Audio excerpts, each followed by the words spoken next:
یہودی جگہ جگہ قرآن مجید بتاتا ہے کہ کہیں کہتے تھے کہ ہم اللہ کے بیٹے ہیں، معاذ اللہ، اللہ کے بڑے پیارے ہیں، ہمیں تو تھوڑے دنوں کے لیے عذاب ہوگا، بڑی جلدی ہمیں معاف کر دیا جائے گا۔ وہ بڑی لمبی چوڑی خوش فہمیوں کا اظہار کرتے اور بڑے بڑے دعوے کرتے۔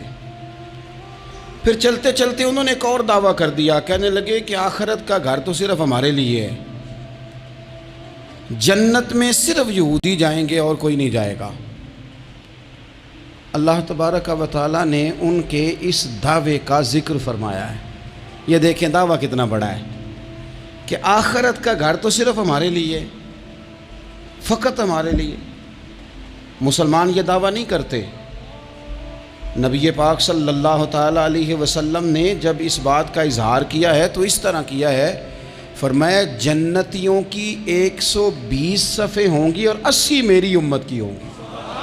لیکن یہ بھی فرمایا کہ باقی لوگ بھی تو ہوں گے نا، ان کی 40 صفیں ہیں لیکن جنت میں دوسرے پچھلے لوگ بھی موجود ہوں گے۔ یہ دعویٰ نہیں کیا کہ صرف مسلمان جائیں گے، ان سے پہلے جو نبی اور ان کی ایماندار اور نیک امتیں گزری ہیں ان میں سے کوئی جنت میں ہی نہیں جائے گا، یہ نہیں فرمایا۔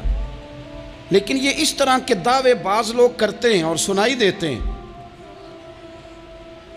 تو یہودی بھی یہ کہا کرتے تھے کہ جنت تو خالص ہمارے لیے ہے اور کوئی نہیں جائے گا اس میں۔ تو اللہ کریم نے فرمایا کل ان کانت لکم الدار الآخرۃ عند اللہ خالصۃ من دون الناس۔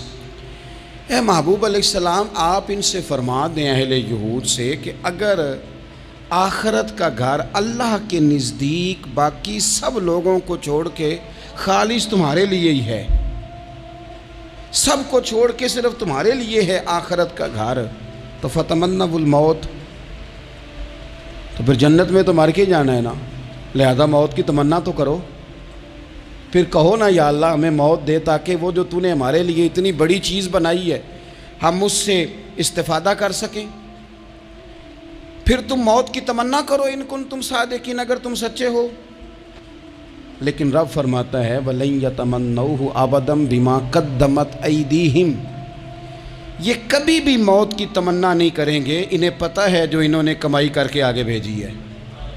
میرے نبی پاک صلی اللہ تعالیٰ علیہ وسلم نے فرمایا اگر یہودی موت کی تمنا کرتے، جب ان سے کہا گیا تھا نا کہ اگر آخرت کا گھر خالص تمہارے لیے ہے تو موت کی تمنا کرو، اگر اس مقام پر وہ موت کی تمنا کرتے تو اسی وقت سارے مر جاتے، ختم ہو جاتا معاملہ۔ اگر تمنا کر لیتے تو تمنا ہی نہیں کریں گے۔